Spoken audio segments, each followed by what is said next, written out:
It was another quiet night at the office. No phone calls, no messages, nothing but junk mail and overdue bills to keep me company. Seems nobody wants to hire a real private dick anymore, a professional like me. A guy who does the detective work nobody else wants to do. A guy who wears hats and walks around in a black and white world. I began contemplating a more profitable line of work, like politics. We are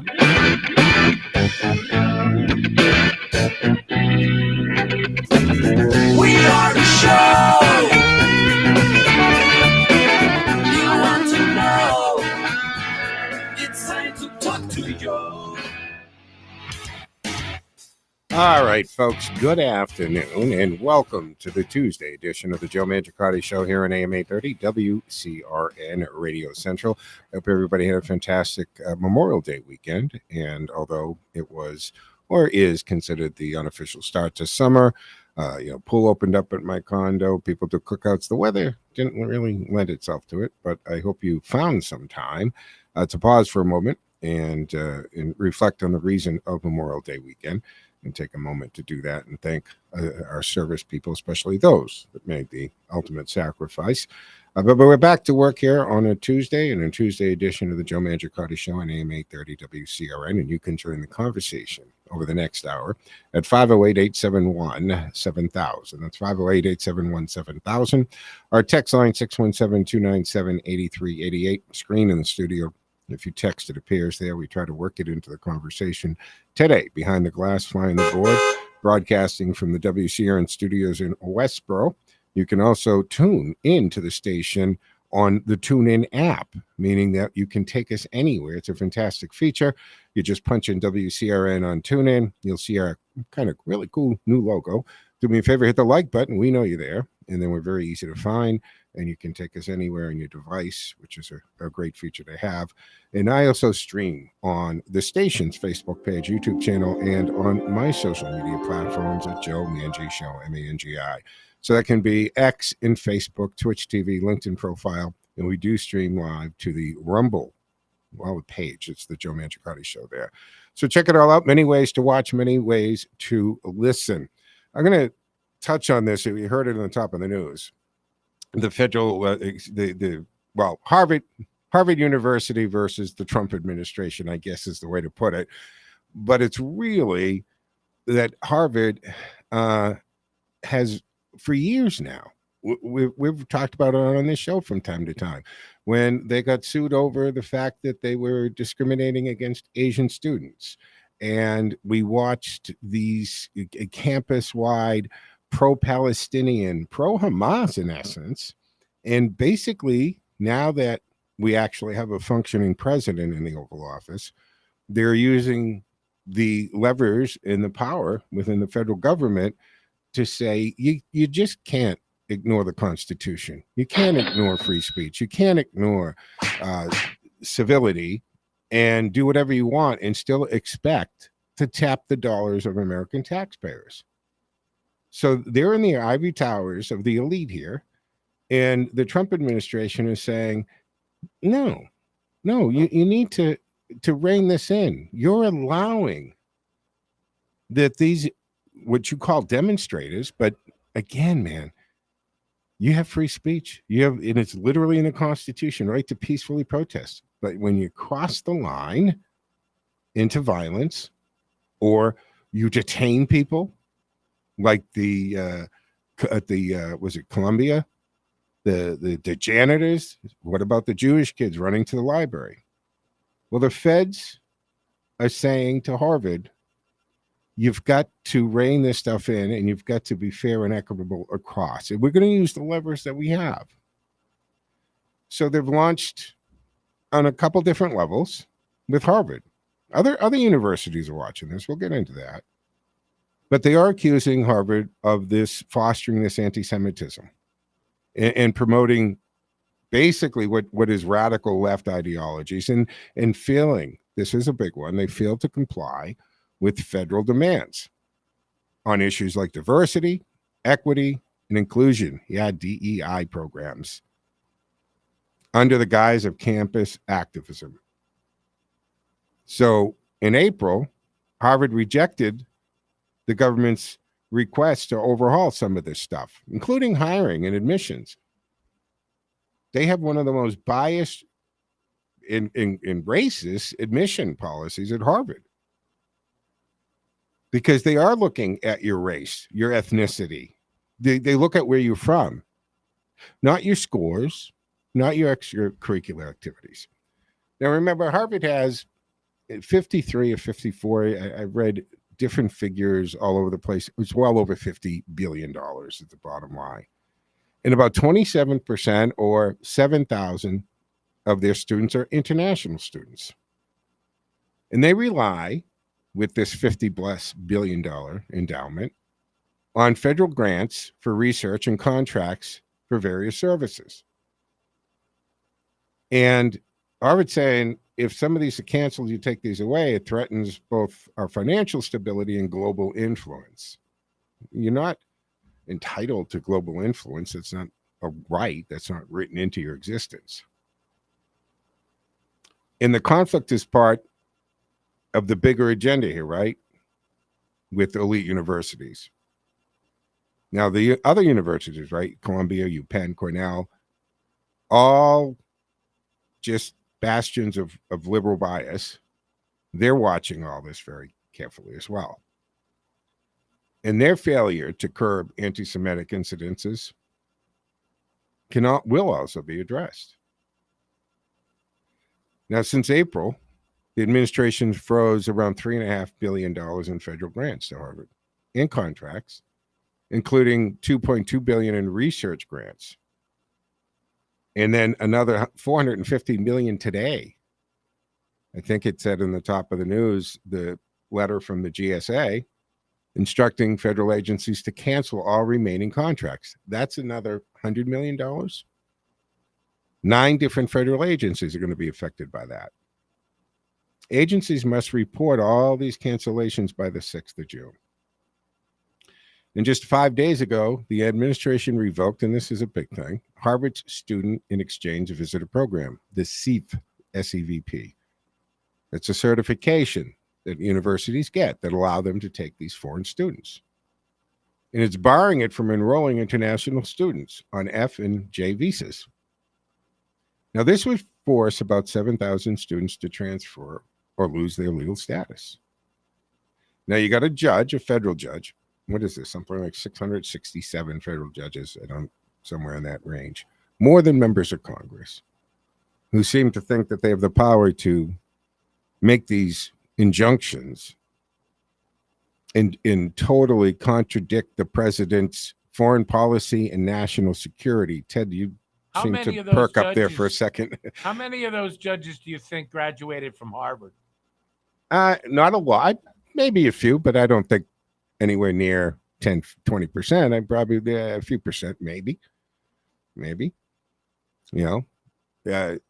but that's a lot. I think that's too much power. I think that they have to tell these judges, you can address what's in front of you, but I don't know if a district judge should be able to affect national foreign policy or foreign policy and national security. That's a lot. Allison Burroughs is this judge's name. So she issued this temporary restraining order back on the 23rd, blocking the pending lawsuit here set for Harvard saying this is a blatant violation of the First Amendment. No, you can still do this. The First Amendment doesn't say there are no consequences to your speech.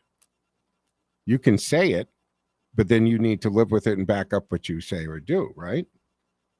Now, the administration also said, hey, you know what? We would like the names and countries of Harvard's international students, which my first thought is, wait a minute, if they all have the visas, wouldn't you not have that already? But they wanted to say, all right, who are the international students? Because, of course, the government's providing billions in funding. And Trump made a good point in his speech the other day. He did the commencement, right? We're spending billions of dollars to underwrite foreign students when American students are having trouble going to any university whatsoever. Maybe that money should be spent first on financing the education of our own citizens first. And the other part of that is the administration or Homeland Security would like to know, have the video footage in the incident reports on the foreign exchange students attending there. What have they done to violate the law or even school rules? If you're here on a visa, you're going to go back to Secretary Rubio, where he put reporters on a couple different occasions in place because they're under the misconception that somehow a visa, a J visa or education visa, is some kind of right. And it's not.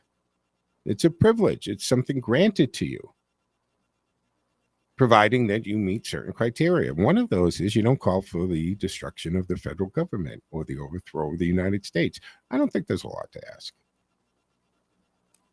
So you got the Trump administration, Homeland Security, Kristi Noem, GSA commissioner, and they're saying to Harvard, you're defying these requests. You're defying demands to control pro-Palestinian activism. You're practicing DEI policies that are actually racist and bigoted and biased towards a certain group of people. That's not supposed to happen. And of course, the administration is framing this as accountability for federal funds. Alan Garber, he's the president. He says students are fighting back, arguing the government's actions violate academic freedom and the Constitution.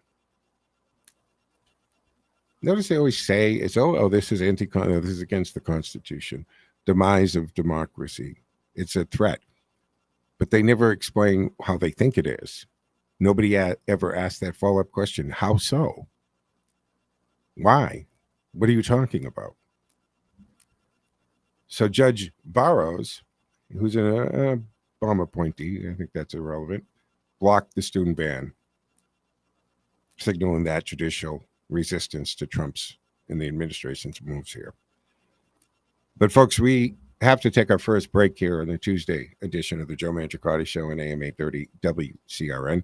You can join the conversation for the remainder of the hour at 508-871-7000. That's 508-871-7000. And of course, don't forget we're streaming on social media, Facebook, X, Twitch TV, LinkedIn profile, and of course you can go to Rumble and do that. Stick with us. We'll be back on the other side. That's 2 in 10.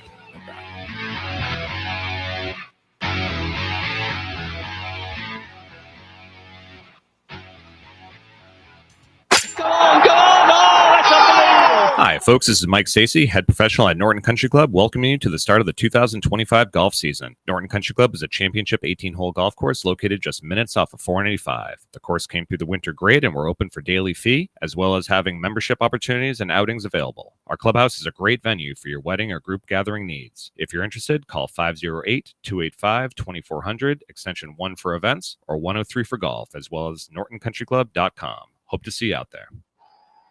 Polar Park is the place to play, so treat yourself to a private suite at the best ballpark in AAA. Suite rentals are the best way to enjoy a fully catered and climate-controlled experience at the park. Whether you choose to watch the game from inside of the suite or out in your seats, it's the ultimate experience for a special occasion. Visit WooSox.com or call 508-500-8888 to reserve your suite today. Are you ready for a change? Do you need a job that works around your schedule? How about driving your own kids to school and getting paid for it? AA Transportation is offering paid CDL training with regular permit classes that get you on the road. They have immediate openings for school bus and van drivers, as well as monitors across several districts. All you need is a good driving record with at least 5 years experience, a clean quarry, the ability to pass a pre-employment drug screening and DOT physical. If you already have a school bus or 7D certificate, join us now and earn up to $30 an hour with guaranteed minimum hours, health and dental benefits, plus a 401k.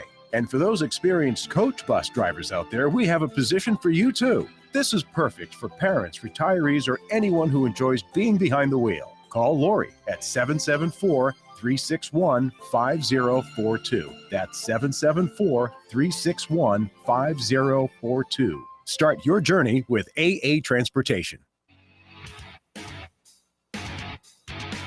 All right, folks, welcome back here to the second segment of the Tuesday afternoon edition of the Joe Mangiacotti Show at AM 830 WCRN. Reminding you can join the conversation at 508-871-7000. That's 508-871-7000. Lines are open and available.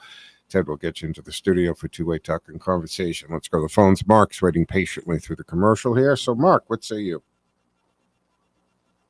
Looks like open warfare has broken out between the globalist and Donald J. Trump. Now it's out in the open. The epicenter of globalism in the United States is Harvard University on the East Coast and UC Berkeley on the West Coast. So what's he doing? He's going for the jugular with the globalists because they're going for his, and you're seeing open warfare between. That's basically what it is: globalization and the nationalists represented by Donald J. Trump, and that's what you're seeing unfolding right now.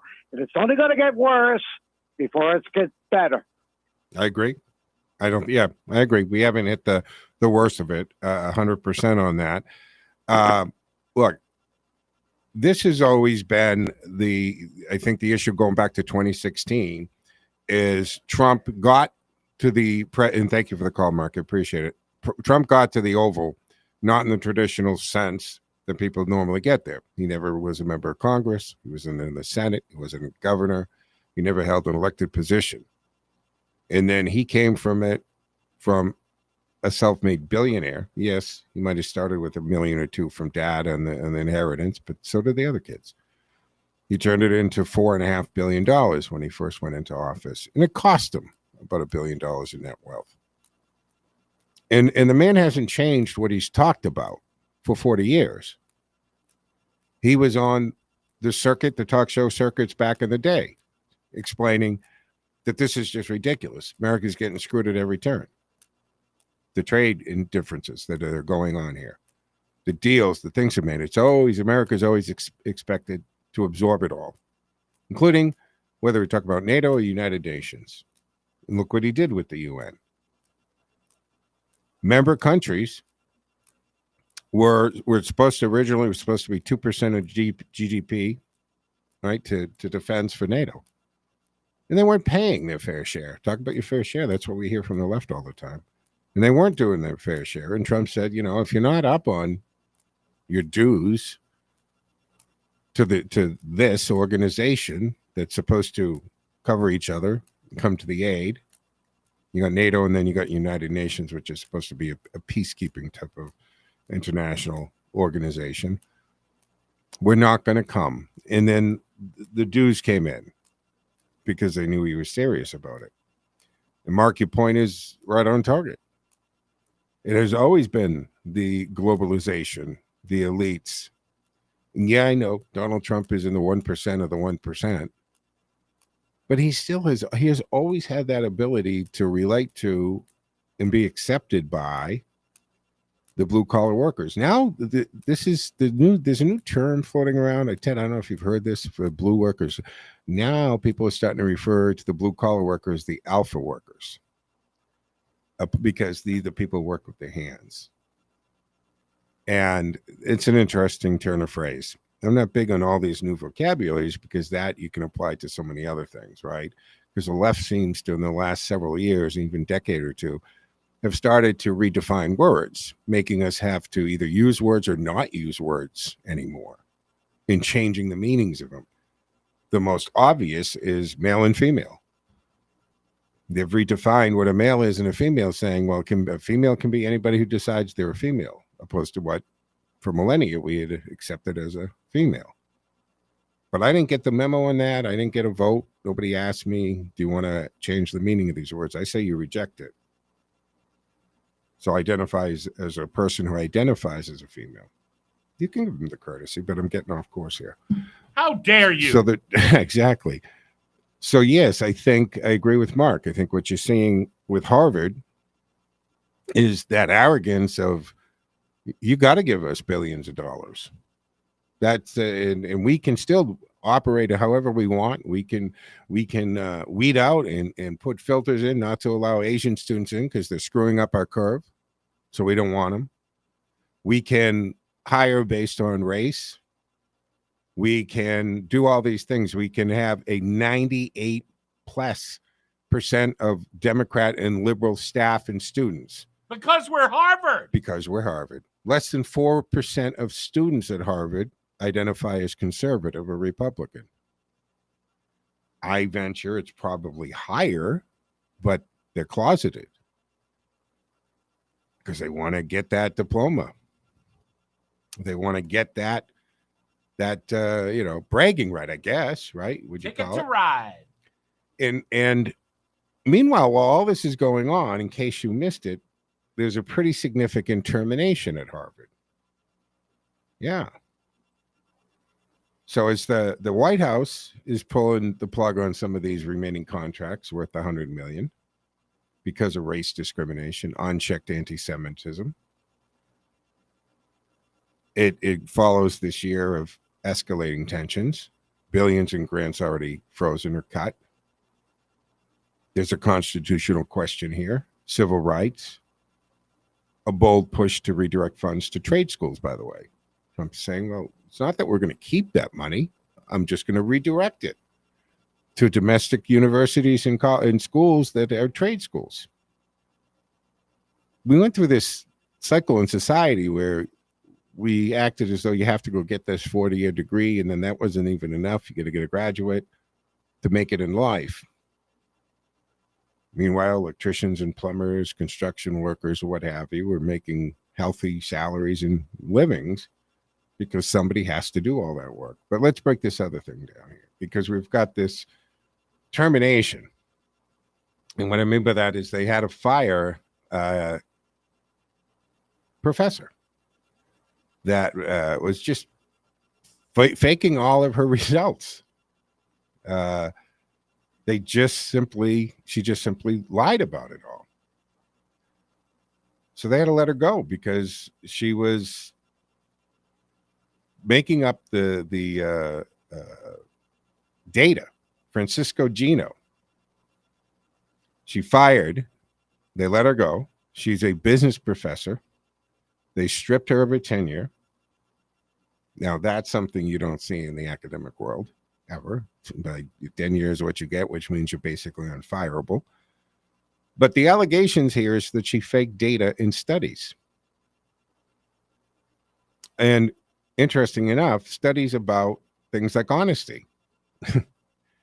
So this is a big deal, not just for Harvard, but for academic integrity and the broader culture war going on here, right? So we've got a professor, Francisco Gino, celebrated behavioral scientist at the Harvard Business School. She was able to build this global reputation studying honesty, ethics, and decision-making. Yeah. Her work with Harvard's Mind-Brain Behavior Initiative, that landed her speaking gigs with Fortune 500 companies like Google, as well as government agencies had her come in for a fee. She was featured in outlets like the New York Times. But in 2021, some of her writings got flagged. And it's on a particular blog that was run by 3 behavioral scientists. And they flagged some anomalies in one of her 2012 studies on honesty. So they kind of, escalated and probed into her research. And by 2023, 4 of her papers were retracted. Harvard launched an 18-month investigation into allegations of data fraud. Now, she was granted tenure back in 2014. It's a rare privilege, but it offers a lifetime job, right? Security, unless grave misconduct is proven. And per the American Association of University Professors, they revoked this tenure, which is basically unheard of. Now, you got to go back to, I think, the 1940s. before you find somebody that had the tenure revoked. Now, this case with Gino unfolds amidst this clash with the Trump administration, with the $3+ billion in federal funds. And it's also looking at their tax-exempt status, because you don't get the tax-exempt status because you say, I'm a university. You got to meet criteria, IRS criteria, tax code criteria. And if you meet that criteria, then you can get granted this tax-exempt status. And think about that in Harvard and the property they own in very high-rent districts in Cambridge and throughout Boston area. Actually, they have property all over. They've got property out in the Metro West area. So if that tax-exempt status is taken, they're looking at millions of dollars in property tax, as well as every time they purchase something, they have to pay sales tax. But if they are in violation of those elements that give them the tax-exempt status, that's fine. The IRS has been asked to look into that and examine it. And if they don't meet the criteria for it, then revoke it. Now, Harvard's saying this is campaign retribution because they're used to no one ever questioning them or following up on whether or not they're adhering to the elements of tax-exempt status. We're Harvard. We're Harvard. You're not supposed to question us. In a casual conversation with my sister the other day, she said, oh, Trump's a big mistake taking on Harvard. And I responded saying, are you sure it's not Harvard's mistake? After all, if they don't have their ducks in a row, who's going to be right in the end? So I'm not so sure that it was a mistake. And again, and we're going to talk about the FBI cleanup and so forth too. If you've actually done something wrong or you're not doing what you're supposed to be doing, I'd be cautious about picking a fight on it. If your ducks aren't in a row, you should probably shut up about it or get them in a row. And that would mean falling in compliance. But I think the biggest thing on this is that they're not turning over the records of the foreign students who were there, because they know it's going to end up resulting in that revocation of the visa, and that's what Harvard's trying to protect. Anyway, your thoughts on this? What say you? 508-871-7000, 508-871-7000. Lines open and available. Stick with us, folks. Back in 2 and 10.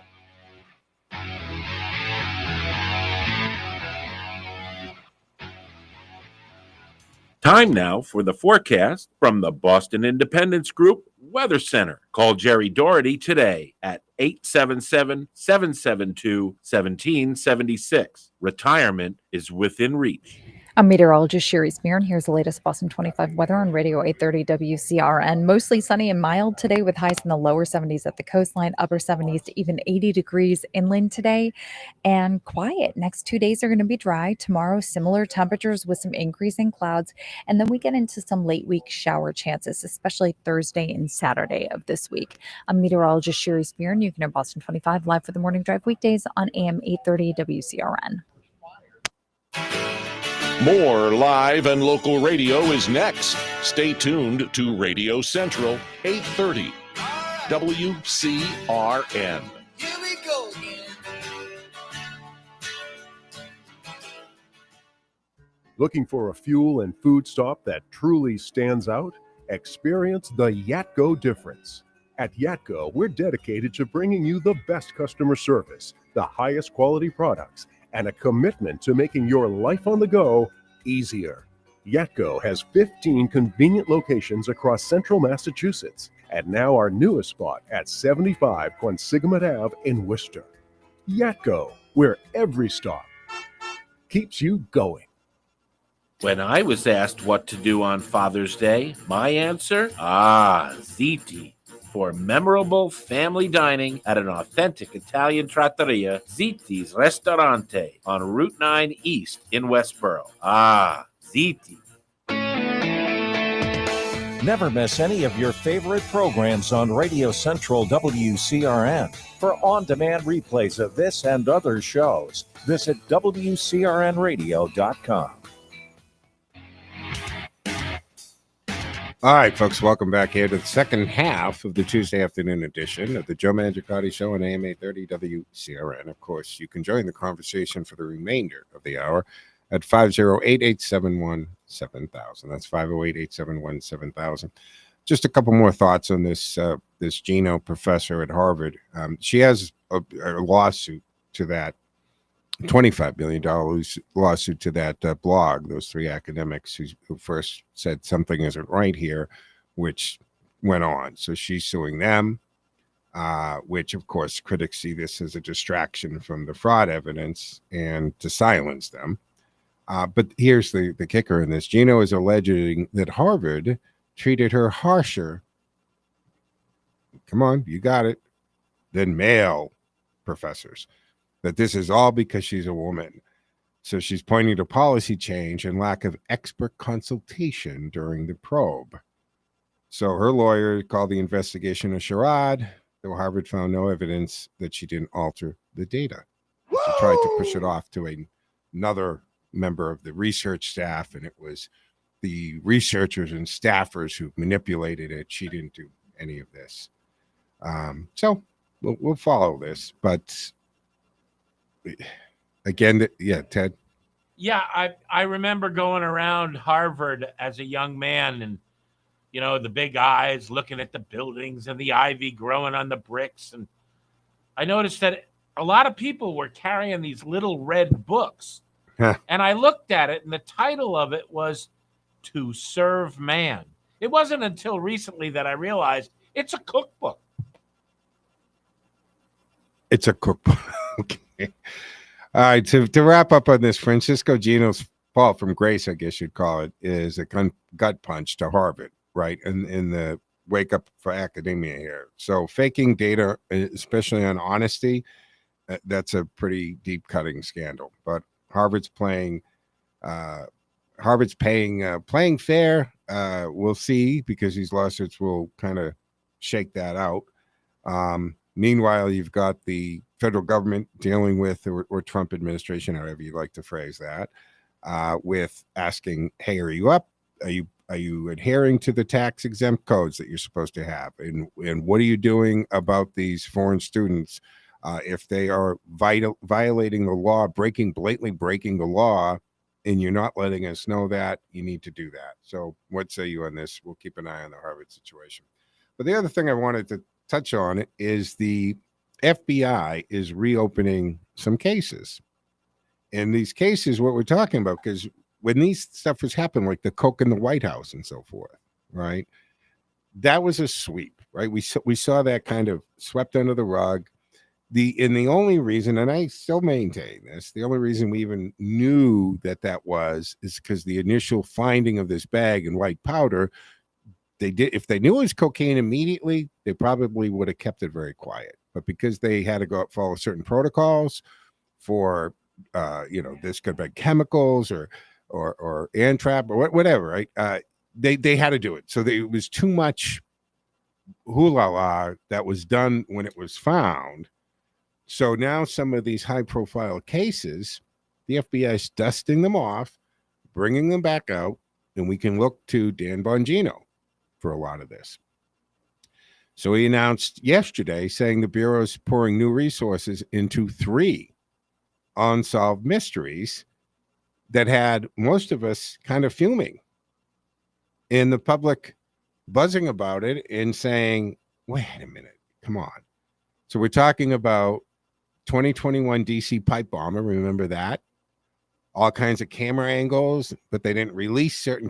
The only camera angle is shot of that person with the pipe bomb placing it under the bench is far off from the back with no front facial, but yet they have multiple camera angles. Then you've got the cocaine found in Biden's White House in 23. And of course, the leaked Supreme Court Dobbs opinion from 2022. So let's break this down and hit some of the key points here. And the fact that they cannot find. Now, you've got to put this juxtaposed to the energy, effort, and level of investigation went into January 6th. When you had federal agents knocking on the door of grandmas in Iowa because they went to D.C. that weekend.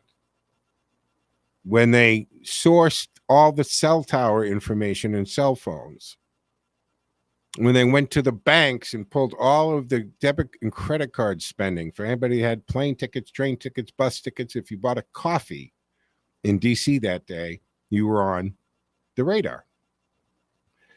Now, the FBI is under new leadership with Kash Patel and, of course, Dan Bongino.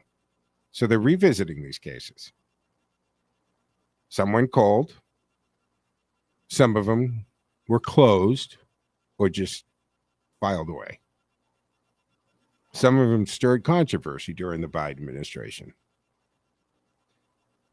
But Bongino and Patel evaluated some of these for potential public corruption. And that is capturing some interest here. So that has led to either the reopening or allocate some more agents to them in resources. So they're looking at this. Again, we briefings on this. They're asking the public for tips. They're asking for whistleblowers. They're asking for sources. If you know anything, and come back. You might have turned it in back at the time, but what they're finding is that a lot of those DD5 forms didn't quite make it into the file. Now, these cases, each is a political lightning rod, right? They're fueling speculation about whether it's a genuine push for justice or Trump-driven vendetta. Again, I go back to, if the law wasn't broken, if things were not corrupt, then there's no danger looking into them. That's how it works. So I wasn't satisfied with the cocaine issue. As a matter of fact, I think it was embarrassing for our country that a bag of cocaine can be found in the White House and they can't figure out who it belongs to. All the time while Hunter's geeking out on the back lawn, on the veranda of the White House that weekend, or the weekend after, if you remember, right? And then we can track anything down anywhere in communication, but we can't figure out who released the Dobbs argument ahead of time, which was in perfect timing for the election to get everybody riled up about abortion. We all lived through it. You remember what that was. So we've got the DC, the bomb, the 21 pipe bomb, because there was one left by DNC, RNC headquarters. And the one by DNC, I mean, Kamala Harris at the time was apparently her motorcade went right by it. Now, Bongino, most of you probably know him from he did a little stint at Fox, but he also did the daily video podcast thing that he did. Which made him pretty famous. That's where most of us know him from. But he was a Secret Service agent. He was a New York cop. He has the credentials. And Patel, same thing. Patel was the victim of a lot of this deep state targeting in his day. So the FBI for 2025, they do have a mandate from Trump to shake things up and look into stuff that was left out there hanging. And a lot of it is going to bring us back to what we commonly refer to as the deep state. So the pipe bomb case, that was January 5th of 2021. And these were viable pipe bombs.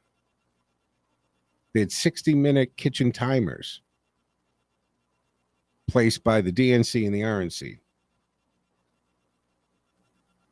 They were discovered on January 6th. They were diffused. But that took a lot of police resources during January 6th. This was all happening in the background of that. Remember that? And despite thousands of interviews, 39,000 video files, plus about 600 tips, and they had a $500,000 reward, the FBI turned up no suspects. Now, just in this past January, New footage was released showing a masked figure, but the case still remains unsolved. So Bongino claimed before that without evidence, he made this accusation. FBI was hiding the bomber's identity. He suggested an inside job. Well, Dan, you're in the inside now. So I would expect that we get an arrest in those pipe bombs. I also would expect they solve this cocaine in the White House issue, as well as the leaking of the Supreme Court documents. This small zippered bag of cocaine, right, in a cubby near the West Wing's executive entrance, which is the heart and soul of the White House, the West Wing. It's where the Oval is. It's where the chief of staff works. That's a big area, man. It's a high traffic area for staff. And not all, you don't get to get that close in a tour, by the way. I mean, if you may be a congressional member is giving you a tour or something like that. But if you go to the White House, you sign up, oh, I want the White House tour, you're not getting near the Oval. They'll tell you the Oval's down that hallway. It's over there. But you're not getting over there. You're not getting in the residence. You're gonna see, you know, the foyer. You're gonna see the blue room. You're gonna see the stuff that tourists get to see. So this was in the West Wing executive entrance, high traffic area, staff. Yeah, Secret Service closed the case in 11 days. They cited no fingerprints, insufficient DNA, and of course, several hundred suspects. So my question is, well, okay, it wouldn't be the first case where you had several hundred suspects. Did you do interviews? Somebody knows something, and somebody's going to crack. If you have Secret Service, they're questioning you. But they closed in 11 days. And then it's rumored to have destroyed a lot of the evidence. Now, Biden and the family, they were at Camp David. So many people, including myself, speculated it could have been Hunter Biden's, given that this is his history. But he was supposed to be sober, right, since 2019. We don't know. All right, we got to take our third and final break here on the Tuesday edition of the Joe Mangiacotti Show on AM 830 WCRN. 508-871-7000 to join the conversation. 508-871-7000. Back in 2 and 10.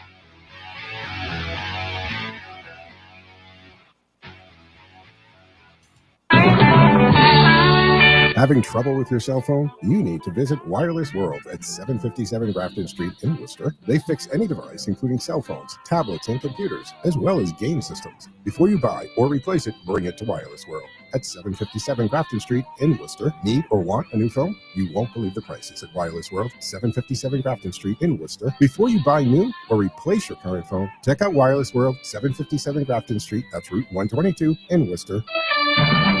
This is Jerry Doherty, host of Making Money Last, right here on WCRN. Like all business owners, I'm interested in why people choose to work with Boston Independence Group. So I asked my clients. The most common response, Jerry does not try to be all things to all people. Boston Independence Group is specialized, focused solely on retirement planning. My customers enjoy the difference. We do one thing, and we do it exceptionally well. Help other people live better in retirement. That's it. If you're ready to retire or making plans to retire, we can do for you what we've done for hundreds of other retirees throughout New England.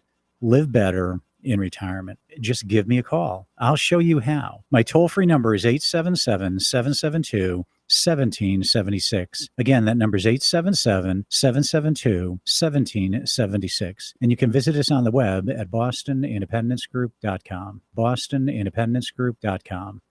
When you find yourself in a corner, you need someone who's got your back. Describe.ai is a natural language search engine that provides access to legal research when you need it the most. Powered by AI to help humans search more than 3 million judicial summaries in both English and Spanish.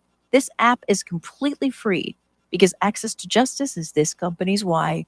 Visit Describe.ai to find the case law that has your back. That's DESCRYBE.ai.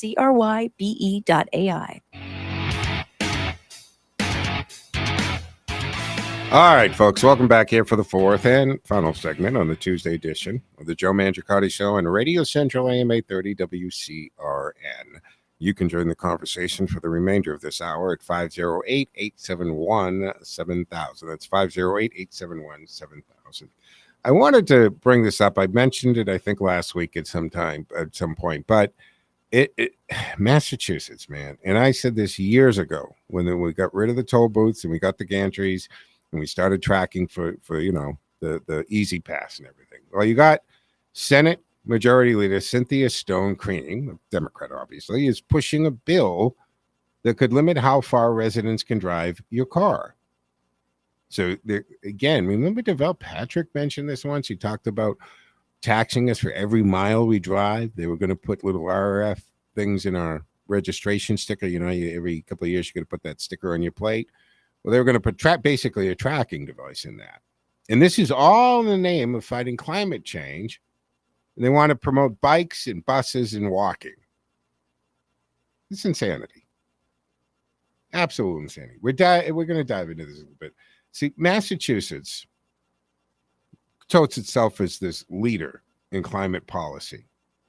And they self-proclaimed that we were going to cut carbon emissions by 50% from the 1990 levels by 2030, less than 5 years from now. We're going to reach a net zero by 2050. This all is per the 2021 Climate Law, Chapter 21N, the transportation sector responsible for 40% of emissions. That means your cars. So saying that 40% of the CO2 is from our exhaust, from our cars. So that's the prime target, of course. And they were pushing EVs. Of course, they were pushing EVs in Tesla when they liked Elon. So Cynthia Stone Cream from Newton, she's 82 years old. That's a wealthy suburban community, right, at Boston, Brookline, Newton, Wellesley. And she's championed the environmental and social justice issues for years, including this zero emissions vehicle bills and gun reform. That's another one, right, the SAFER Act. But this bill, which is Senate Bill 2246, is going to reduce vehicle miles traveled, VMT. Public transportation en masse, especially MBTA, which we just call the T here, they faces challenges. There was also a Mass Inc. poll a couple of years ago found that 70% of residents feel unsafe in public transportation due to crime. And of course, you have delays and derailments. Remember the Green Line crash in 24 that injured 25 people? So this is overreach, way overreach. And an act aligning the Commonwealth's transportation plans with its mandates and goals for reducing emissions and vehicle miles traveled. Now, here's the thing. Who decided what climate change is? And again, the science doesn't always match up here, and it's not going to change anything in the big picture. But the bill takes the commission, or task the commission with assessing infrastructure needs. So they say, well, we're going to spend a lot of money on looking at bike lanes, pedestrian paths, and public transit. They're proposing land use policies for walkable neighborhoods. So they're going to, if you're deemed a walkable neighborhood, they're not going to let the cars in the neighborhood anymore. And they're going to track us, and limit what we're allowed to drive. Now, I don't mean that you get a bike 8 miles to the grocery store every week. I don't know what they're expecting here. Michael Barrett from Lexington, Democrat. He's the TUE co-chair. He questioned the bill's complexity,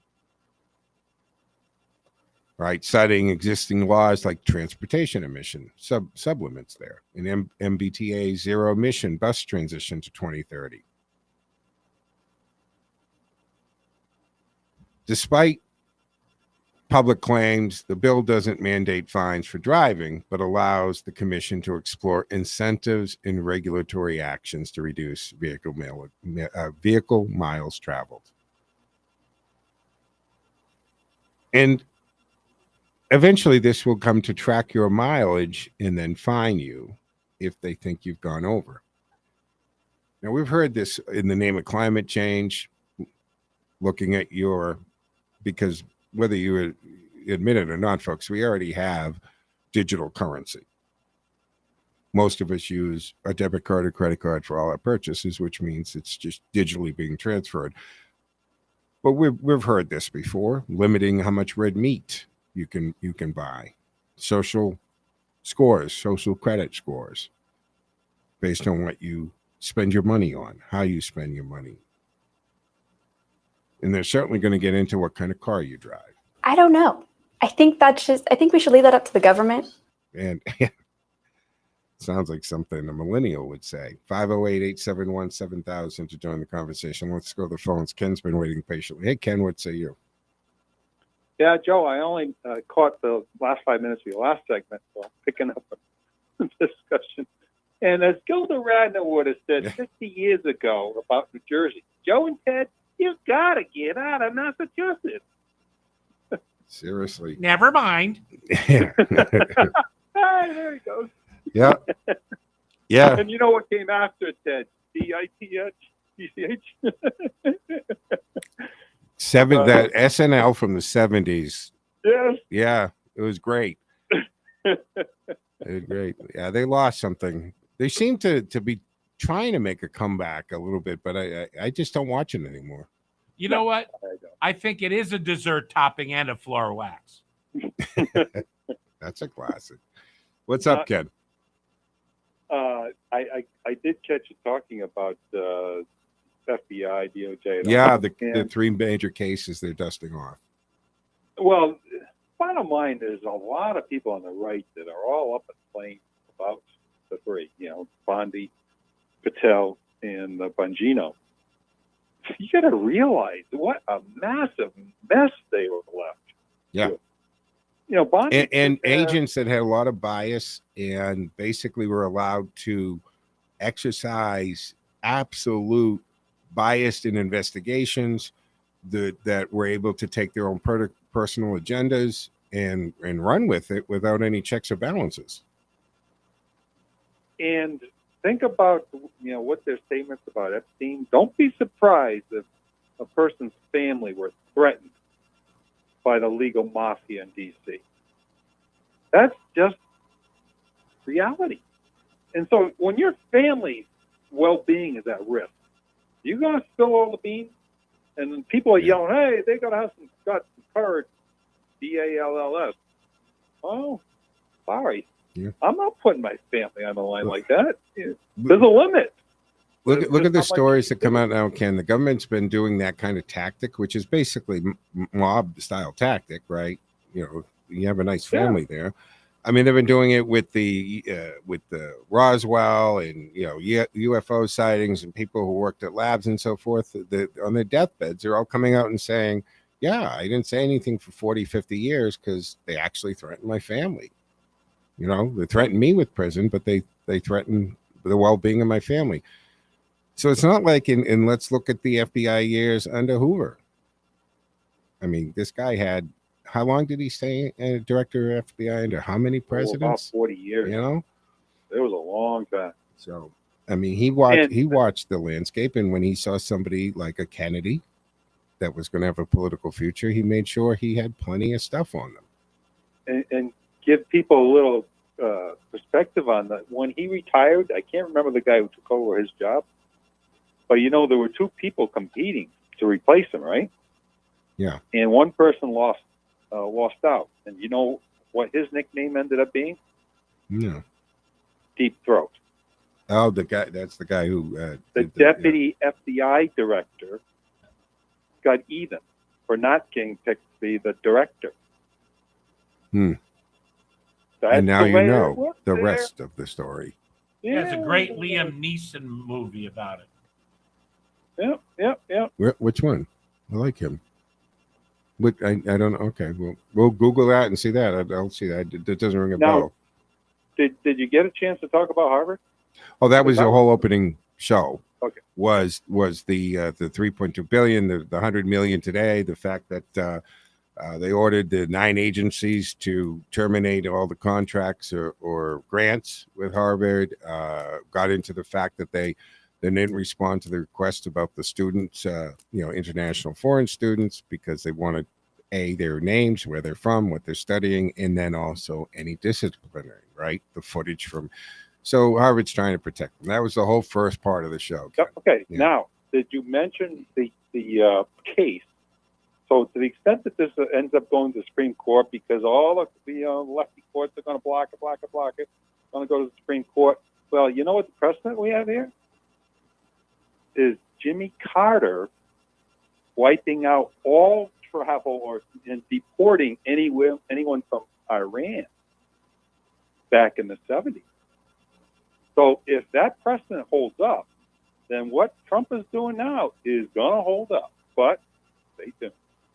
Well, I maintain, and I like Rubio's answer to this to reporters, that the left doesn't like who holds positions. They don't like Trump as president, so they want to curb the powers of the office while Trump's president. Same thing with the Secretary of State. They don't like Rubio actually being a Secretary of State and using the powers within that office. And he has explained it over and over again that student visas, or any visa for that matter, is not a right. You don't automatically get that. You see what I'm saying? So he's saying, look, if you come here, if you told us you were going to come here and do these things, we wouldn't have given you the visa in the first place. And in the end result, when it gets to the Supreme Court, I think they're going to find on the Trump's, the government side, the administration, and the Secretary of State. Ken, thank you for the call. I'm against the clock here. Always appreciate it. Thank you, Ken. So we'll watch this. Look, I said this a while ago. Trump just decided this is the second term. I'm not going to get elected again. I'm going to write all these executive orders. I made sure I wrote them so that my legal defense here can defend it in front of the Supreme Court, and he's hoping that they get codified by SCOTUS. Anyway, that wraps up Tuesday's edition of the Joe Mangiacotti Show on AM 830 WCRN. Thank you for joining me. Back tomorrow afternoon at 1 o'clock. Same bat time, same bat channel, guys. Joe out.